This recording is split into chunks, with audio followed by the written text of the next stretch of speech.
बच्चे, आज मैं तुमसे एक बहुत गहरी बात कहने आया हूँ। जीवन एक रथ के समान है।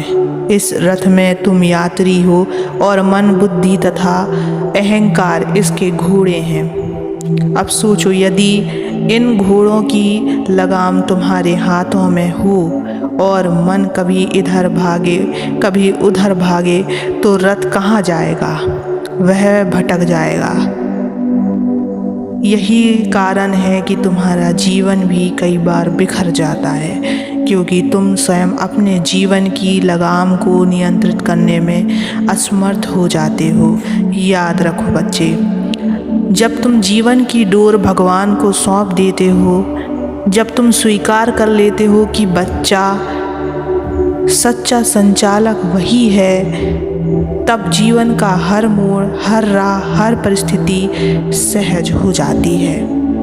ब्रह्मांड अनंत है। अनगिनत ग्रह, नक्षत्र, तारे, आकाश गंगाएं अपने अपने मार्ग पर चल रही हैं। एक एक पल में कितने परिवर्तन हो रहे हैं। क्या तुमने कभी सोचा है यह सब बिना किसी संचालक के कैसे संभव है? सूर्य समय पर उगता है, चंद्रमा अपनी कलाएं बदलता है, ऋतुएं आती हैं। यह सब उसी ईश्वर की योजना और संचालन से संभव है। तो हे भक्तों, जब ईश्वर इतना विशाल ब्रह्मांड चला सकते हैं, तो क्या वे तुम्हारे छोटे से जीवन को नहीं चला सकते?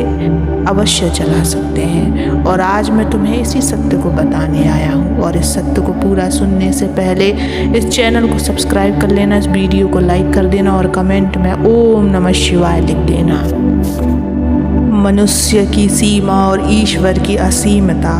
मनुष्य अक्सर सोचता है मैं सब संभाल लूँगा, मैं ही सब कर लूँगा, परंतु यह अहंकार है। मनुष्य सीमित है, उसकी बुद्धि सीमित है, उसकी शक्ति सीमित है, लेकिन ईश्वर असीमित है। वे न केवल तुम्हें जानते हैं बल्कि तुम्हारे आने वाले कल को भी देख रहे हैं। जब तुम अपनी छोटी सी बुद्धि से निर्णय करते हो तो कभी सही होते हो, कभी गलत, लेकिन जब तुम अपनी डोर ईश्वर को सौंपते हो तो तुम्हें वही मिलता है जो तुम्हारे जीवन के लिए सर्वोत्तम होता है। सच्चे हितैषी कौन होते हैं? संसार में तुम्हारे माता पिता, भाई बहन, मित्र, परिवार, ये सब तुम्हारे हितैषी हो सकते हैं, परंतु इनकी शक्ति भी सीमित है। वे हमेशा तुम्हारे साथ रहते हैं, परंतु ईश्वर जो तुम्हारे अंतःकरण में निवास करते हैं, वे हर पल तुम्हारे साथ हैं। मनुष्य कई बार तुम्हारे हित के नाम पर तुम्हें गलत राह पर भी ले जा सकते हैं, लेकिन भगवान का हर निर्णय तुम्हारे लिए हितकारी ही होता है। इसलिए उन्हें अपना संचालक बनाओ। भक्तों, यह जानकर भी कि ईश्वर ही सर्वोत्तम है, मनुष्य लगाम अपने हाथों में ही रखना चाहता है। क्योंकि उसे लगता है कि वह स्वयं बेहतर जानता है। यही अहंकार और अज्ञान का परिणाम है। कल्पना करो, कोई बच्चा साइकिल चलाना सीख रहा है, पिता पीछे से पकड़कर चला रहे हैं, लेकिन बच्चा बार बार कहता है मुझे मत पकड़ो, मैं खुद चला लूँगा, और जैसे ही पिता छोड़ते हैं बच्चा गिर जाता है। जीवन भी ऐसा ही है। जब तुम कहते हो मुझे संभालने की आवश्यकता नहीं है, तो संसार के कठिन मोड़ों पर गिर जाते हो। अब तुम सोचोगे भगवान को संचालक कैसे बनाऊं? इसका अर्थ है अपने हर निर्णय, हर कार्य, हर प्रयास उनके चरणों में समर्पित कर दो।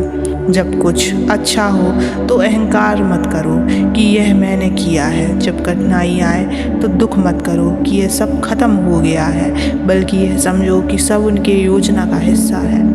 प्रार्थना करो, भक्ति करो और मन में यह भाव रखो कि हे प्रभु, मैं नहीं जानता कि मेरे लिए क्या उचित है, आप ही मेरे जीवन का लगाम संभालो। जब तुम जीवन की डोर उन्हें सौंप देते हो, तब तुम्हारे भीतर से चिंता समाप्त हो जाती है, क्योंकि अब तुम्हें यह डर नहीं रहता कि तुम गलत निर्णय ले सकते हो। तुम्हें भरोसा हो जाता है कि परमपिता परमात्मा तुम्हें कभी गलत राह पर नहीं ले जाएंगे।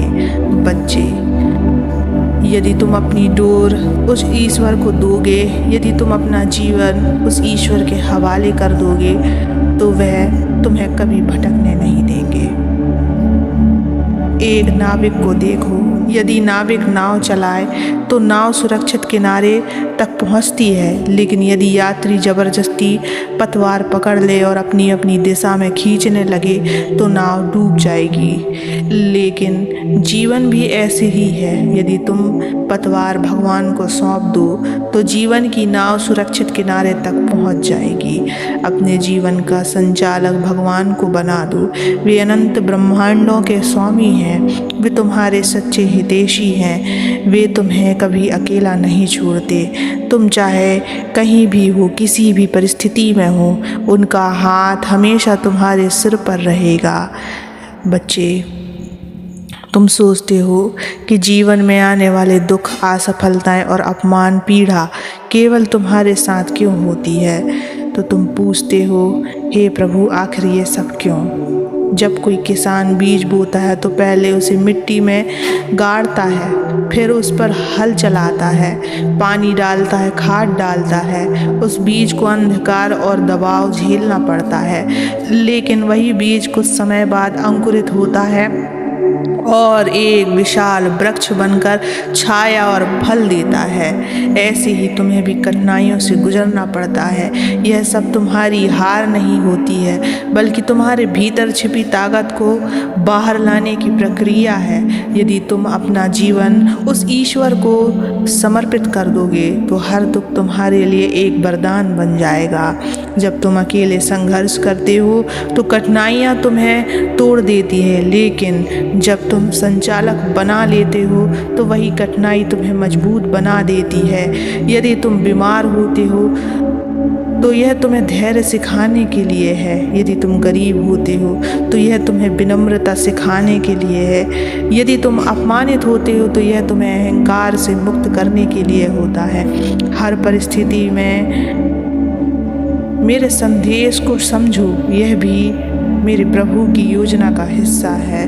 भक्त, तुम सोचते हो कि भगवान को जीवन का संचालक बनाने के लिए कठिन तपस्या करनी होगी। नहीं, यह सरल है। जब तुम सुबह उठो तो कहो, हे महादेव, आज का दिन आपकी भेंट है। जब कोई निर्णय लेना है तो कहो, प्रभु आप मार्ग दिखाइए। जब कठिनाई आए तो कहो, हे प्रभु, यह भी आपके बिना नहीं हो सकता, मुझे धैर्य दीजिए और आप ही सब संभालिए। यही सच्चा समर्पण है, यही वह मार्ग है जो जीवन को दिव्यता से जोड़ देता है। बच्चे, चिंता मत करो, जीवन की नाव उस ईश्वर को सौंप दो, वह तुम्हें पार अवश्य लगा देंगे। जहाँ केवल शांति है, केवल आनंद है और केवल परम सत्य है। ओम नमः शिवाय।